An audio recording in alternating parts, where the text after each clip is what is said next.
Desde hace miles de años, una civilización tan poderosa que hasta la actualidad es una de las civilizaciones más enigmáticas y majestuosas de la historia, tomó el dominio en la tierra y tomó también el dominio después de la muerte. En Egipto la muerte era todo un ritual, pues se creía que los seres humanos después de morir continuaban un camino largo de vida, en donde disfrutarían de los mejores momentos y objetos valiosos con los que fueron sepultados. El imperio del antiguo Egipto pensaba que la vida después de la muerte estaba escrita por los mismos dioses. Según los escritos egipcios, el mito de la vida eterna inició desde la unión del cielo y la tierra. Se dice que el dios Geb, dios de la tierra, y Nab, diosa del cielo se unieron y producto de su amor tuvieron 4 valerosos hijos, Set, Neftis, Isis y Osiris. Se dice que con los años los hijos de los dioses se casaron entre ellos, es así que Isis y Osiris se unieron en matrimonio, al igual que sus 2 hermanos restantes. Según el relato, Isis y Osiris reinaban el imperio, y lograron posicionar a este como uno de los más poderosos del mundo, ambos gobernaron en la época más próspera de la civilización. Se dice que un día, Osiris habría tenido relaciones sexuales con su hermana Neftis, quien era la esposa de su hermano, Set. Por lo que Set mató a Osiris encerrándolo en un sarcófago que mandó a fabricar para vengarse de él. Luego la esposa de Osiris buscó su cuerpo, tras ser desmembrado por su hermano Set. Isis fue construyendo parte por parte el cuerpo del rey y lo llevó de nuevo hasta su palacio. Sin embargo, el dolor de Isis era tan grande que decidió darle la resurrección para que Osiris esté de nuevo con ella. Es así que la diosa decide dar un gran soplo de vida y le regala un pedacito de vida nueva a Osiris con la ayuda de varios ritos secretos. Sin embargo, Osiris moriría al poco tiempo. Tiempo después, el dios Ra habría enviado al dios Anubis para que ayude a momificar el cuerpo de Osiris, para que éste encuentre camino hacia la vida eterna. Así, Anubis embalsamó el cuerpo entero del famoso dios y lo adornó con las más finas joyas, las más finas telas y amuletos protectores. De esta forma fue sepultado, y su gran imperio había terminado. Es así que Osiris se convertiría en la primera momia egipcia, y de allí esta práctica se la realizó durante miles de años en el gran imperio del antiguo Egipto, ya que con la resurrección de Osiris se garantizó una nueva vida después de la muerte, la vida eterna. En la mitología egipcia se decía que la muerte representaba el inicio de la vida eterna y que para poder entrar en ella el cuerpo después de la muerte debía permanecer intacto, por lo que los cuerpos de los principales faraones y descendencia de estos eran momificados por el dios Anubis. Con este ritual, se aseguraba que los hombres tengan más suerte en la llegada a la vida eterna. Por miles de años el dios Anubis fue de primera mano quien embalsamaba los cuerpos y realizaba rituales secretos que aseguraban la conservación del Ba hasta el Duat. Posteriormente, se dice que esta sagrada tarea pasó a manos de los sacerdotes de Anubis. Dichos sacerdotes eran quienes embalsamaban a los hombres y aseguraban el mejor camino hacia la vida eterna.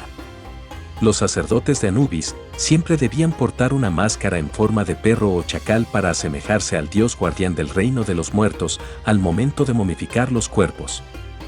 Durante los primeros periodos de la civilización egipcia, no todos tenían acceso a ser embalsamados, pues el alto costo de los sacerdotes hacía inaccesible esta práctica para muchos hombres comunes en el imperio.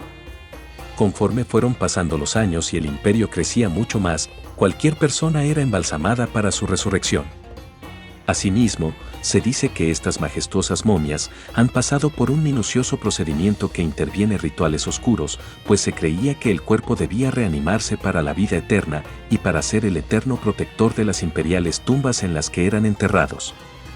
Los sacerdotes de Anubis eran seres tan siniestros y misteriosos que dentro del imperio eran las personas más respetadas, incluso hasta por los mismos grandes faraones, pues su culto también estaba destinado a oscuros dioses del desierto, a quienes brindaban sus ofrendas y plegarias para el ritual de reanimación de las momias. Según el mito, el ritual sagrado que realizaba Anubis y sus más fieles sacerdotes hacía que el cuerpo inerte convertido en una rígida momia sea dirigido y controlado por las energías y los espíritus más sombríos del reino de los dioses egipcios. Los ritos secretos, hechizos y demás secretos lúgubres obligaban a que los espíritus de las momias sean atados a los templos o tumbas en las que se llevaban a cabo las tétricas ceremonias, más que otorgarles una vida eterna en el más allá. Los sacerdotes de Anubis sepultaban las momias con los ritos fúnebres tradicionales y sus plegarias estaban dirigidas al dios protector del reino de los muertos. Anubis era el eterno encargado de transportar las almas hasta el inframundo y recibir su juicio, y devolver con más poder el espíritu de la momia hasta su tumba eterna. Los seres divinos protectores tenían un solo objetivo: proteger los muertos embalsamados y proteger los más preciados tesoros y riquezas con los que eran enterrados los faraones o altos mandos de la realeza egipcia. Es por ello que todas las tumbas eran selladas y ocultaban en su interior una serie de cámaras secretas con un sinnúmero de trampillas peligrosas y, lo más importante, poderosas maldiciones que protegían todo el sagrado templo. Durante la época del Antiguo Egipto, fue muy famosa la labor de saquear tumbas, llevándose todas las riquezas que podían, pero también llevaban sobre sus hombros una gran maldición que los destinaba a la muerte. Los hechizos estaban plasmados en las paredes de los templos de las necrópolis, y quienes se arriesgaban a entrar y saquear las tumbas eran hombres que no creían en las deidades sagradas y mucho menos en los castigos divinos que los condenarían después de cometer dichos actos atroces. Muchos de los hombres que decidían entrar no salían de las colosales tumbas, pues se dice que los dioses y espíritus oscuros batallarían con ellos hasta la muerte por proteger la fortuna destinada para el más allá. Las historias de los saqueadores sobrevivientes en varias ocasiones eran desgarradoras, pues se dice que los hombres trabajaban durante días para construir un túnel que permitiese el ingreso a la tumba desde un lugar desconocido. Este duro trabajo tardaba largos periodos de tiempo, pero los impíos estaban llenos de malicia y ambición que formaban redes gigantescas de saqueadores. Al aproximarse a las tumbas el trabajo era aún más pesado, pues varios trabajadores morían sin razón aparente de un momento a otro, y muchos otros decían que las energías se tornaban más pesadas y los hacía desistir en contra de su voluntad.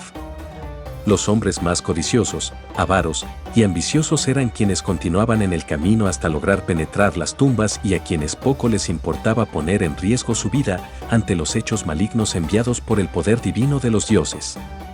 Apenas los hombres pisaban las sagradas y hechizadas tumbas recibían varios castigos. Al adentrarse más, veían cómo las trampas de fuego se encendían atrapando a varios incautos, calcinándolos en segundos sin dejar cenizas. Muchos intentaban regresar, sin embargo, el camino era confuso y los orillaba a escotillas sin salida o a cuartos de tortura en los que su destino era la muerte lenta y sangrienta. Los más afortunados no permitían que los espíritus penetren sus mentes y continuaban los caminos a paso lento con gran sigilo, y lograban llegar hasta los cuartos gigantescos en donde permanecían los sarcófagos de familias enteras de reyes. Se acercaban sigilosamente y con el miedo a flor de piel, pues el regreso no era seguro.